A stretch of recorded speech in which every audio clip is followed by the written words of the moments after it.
Cops of Reddit, what has so far been the creepiest call you've ever had to respond to and what happened? The following episode contains scenes that some viewers may find disturbing and or may not be suitable for younger audiences, including depictions of violence and suicide. Viewer discretion is advised. Do paramedics count? I responded to a call from a father who needed help applying medicinal cream to his 13-year-old daughter's vagina to heal her STD. He said he tried to do it himself but it was swollen shut. I just brought her to the hospital. I don't even. 911 dispatcher reporting in. Received a call from an elderly lady who had trouble breathing. I had taken several calls from her and her husband in the past, so I recognized her voice. I dispatched an ambulance to her residence and held her on the line trying to keep her calm while the ambulance was responding. Ambulance advised at their 15-minute ETA she lived in a very rural part of WV. I'm talking to her asking about her husband and how he was doing and just making small talk with her. The ambulance calls in and advises they are on scene and I let them know that she is in severe respiratory distress and I still had her on the line. I let her know the ambulance is coming to the door to go answer the door and she says okay and hangs up the phone. Pretty normal, yeah? Well, here's where it gets weird. The EMT and paramedic on scene call back about a minute later and advises no one is answering the door. We have a sheriff unit who was in the area pulling on scene about that time. The sheriff unit confirmed the address and advised he is breaching the door to make access to the PT. 5 minutes go by and the paramedic on scene radios in asking who the caller was. I advise it was the elderly female who lived at the residence. He tells me that he's going to call in and needs to speak with the supervisor on shift. We get him over to the supervisor and the supervisor confirms the information that I gave him and asks what's going on. Apparently the elderly female had been dead for a while and was already in full rigor mortis. They thought I was wrong on the caller but the other dispatchers played it back and confirmed that it was the female who called. The ambulance transferred the hospital and we got the same calls and disbelief from the doctors. So, I took a call from a ghost. I am interning with the sheriff's police department, so most of my time is spent on patrol. We got called out to do a wellness check which the deputy thought was going to be a piece of cake like she was out of town or something. We get there and are met by the neighbors who told us that the mail is piling up in the mailbox and that there are several untouched packages on the porch. Okay, so we go up the house and the front door is unsecured. So we crack open the door a couple of inches and the deputy calls inside. But the door won't move anymore. The house was one of those split houses where the stairs meet at the front door and the upstairs and downstairs are offset, so we concluded that there might be stuff behind the door. It's about this time that the deputy tells me that she is a known hoarder and that could be why the door was stuck. He also mentions that if we see flies on the inside of the windows she is most likely inside and deceased. As we walk around the side of the house we notice a lot of flies on the windows. The back door was locked and as we looked in we noticed bags on bags of garbage, diapers and miscrap all over the place. We head back to the front and attempt to make entry. He pushes the door open, this time with more force, and from underneath I see a grease-like liquid spreading out from under the door. The deputy stops, closes the door and calmly tells me that the lady was indeed dead and wedged behind the door. From the dates of the packages we concluded that she had been gone about 2 months. Once we did make entry into the house I was allowed inside. After 2 months she didn't even look like a human corpse. Her skin and body had sagged and melted to the floor and her face was all black and had been eaten to the bone by maggots. I'll never forget the smell when the coroners moved her and she popped. It was like a physical presence. Whatever those people get paid to deal with that crap, it's not enough. The thing that really got to me though, was wondering if she had fallen down the stairs and died there, or if she fell and was unable to move and waited for help that would never come. Went to a welfare check. A neighbor called and he hasn't seen this guy for a few days and the lights have been on for a while. I go and look around and find no footprints or tire marks in the snow. Recent storm. I check the garage and nothing. I check the house which was unlocked and found the guy's cell phone, keys, wallet and cash with the TV on. That's when I realized this was now a dead body search. I looked everywhere in and outside the house and around the garage. There were several old junk vehicles on the property but again, no tire marks or shoe prints or anything. I call all recent numbers on his phone and no one's heard from him. Only so much I can do, so I issue a ball and we start getting sick paperwork ready. Next day the day shift officer goes over to follow up. Turns out, the guy was plowing his driveway and either had a medical condition or something and either passed out or died on the spot and crashed the truck onto the other junk cars, which then caught on fire. Investigation leads to the fact this happens a week before I got this call, leaving only a pile of bones in the front seat covered in snow. I felt like crap for not finding him that night, but it was really creepy knowing his remains were inches away from where I was searching. I'm just wondering how a neighbor is close enough to notice he hasn't seen him in a few days but not close enough to see a giant fire.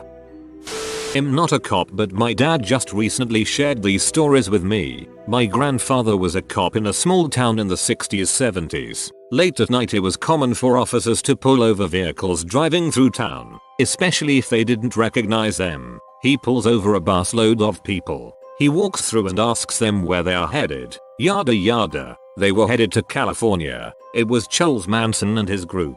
Another story. Same grandfather, same stop, a car passing through protocol. Asked the driver where he was headed. BS'd for a while and told the guy to have a nice evening. Few towns over, guy gets pulled over again, shoots and kills the cop. Apparently he was doing this as he drove along. Get pulled over and shoot the cop. When they questioned him he said he had been pulled over by my grandfather, but he was such a nice guy he didn't kill him, but he did have the gun sitting in his lap.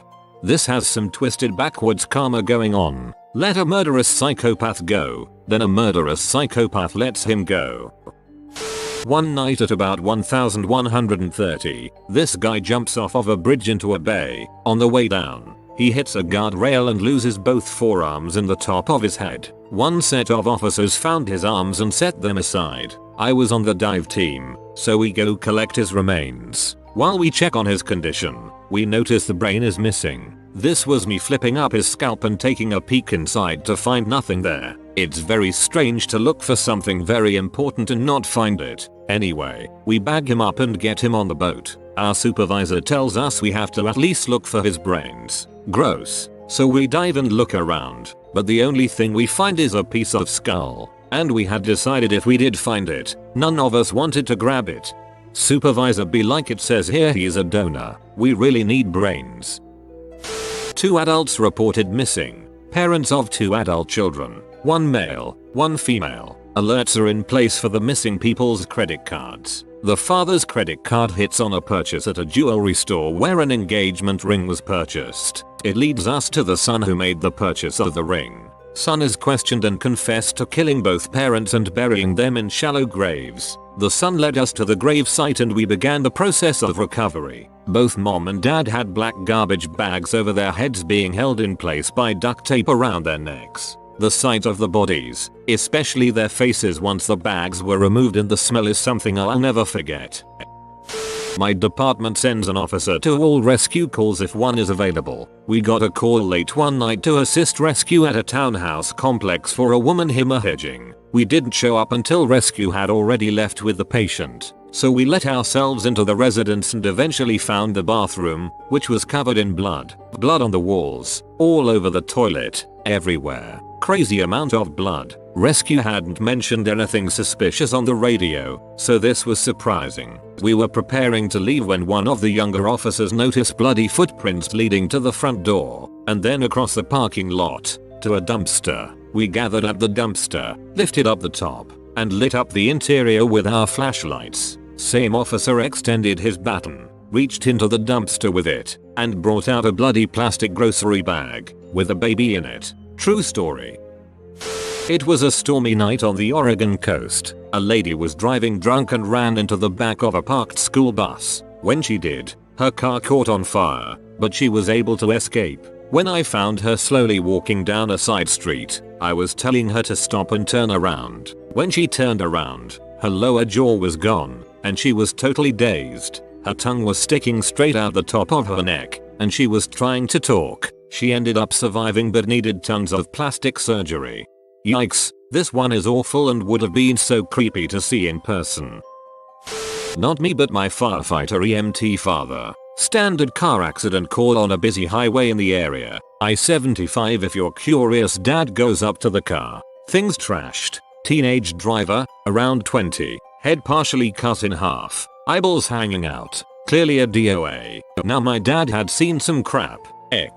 grandma accidentally backing over her 3-year granddaughter, so this disturbed him, but he was numb to it. However, it hit home when he got off shift. Literally hit home. Turns out the kid was the son of our next door neighbor. We barely knew the guy, who came over and asked if my dad had been on the call and then proceeded to break into tears on our front porch. He asked my dad if there was evidence of him suffering or dying slowly, to which my dad said no. It was true, but he would have said that regardless. After consoling him, he went back to his house. We still keep up with him now, especially on the death's anniversary, when he apparently get a kind of depressed according to live-in relatives we also talked to.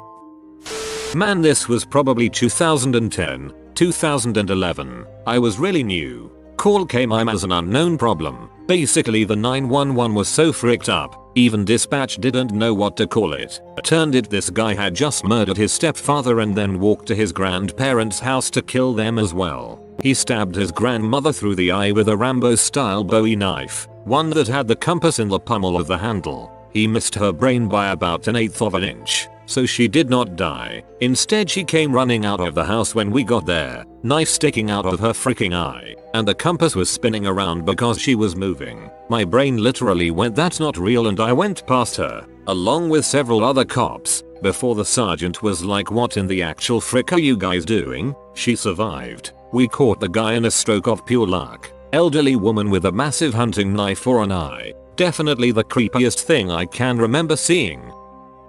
I once went to a 2-fatality car crash. The cars had collided head-on in a 55-mile-per-hour zone. One of the drivers had left the house suicidal, and it was surmised that he picked a car out at random and went straight into it. I had spoken with that man several weeks prior, and seeing his skeleton in the burned-up car was a little creepy. I won't describe the rest of the scene, but the worst part of it is, this was Christmas Day, not a Merry Christmas at all. It's one thing to want to take your own life, but how dare you take someone else with you? My uncle was a sergeant and had to be called several times out to a house for domestic abuse. This older guy had some young 18-year-old he would pay for the guy to swallow certain objects like paper clips and human hair. The kid would poop it out into a bag and the older guy would sift through the fesses like a goddamn treasure hunt for the items. He would then put them in an envelope and file them. This one may win as creepy. You have been visited by the safety doggo. Subscribe and you will be safe from all danger for the next 24 hours. If you are new to the channel, you can subscribe. I publish new videos every day. Until then, check another video, or don't. Either way, have a great day you magnificent people.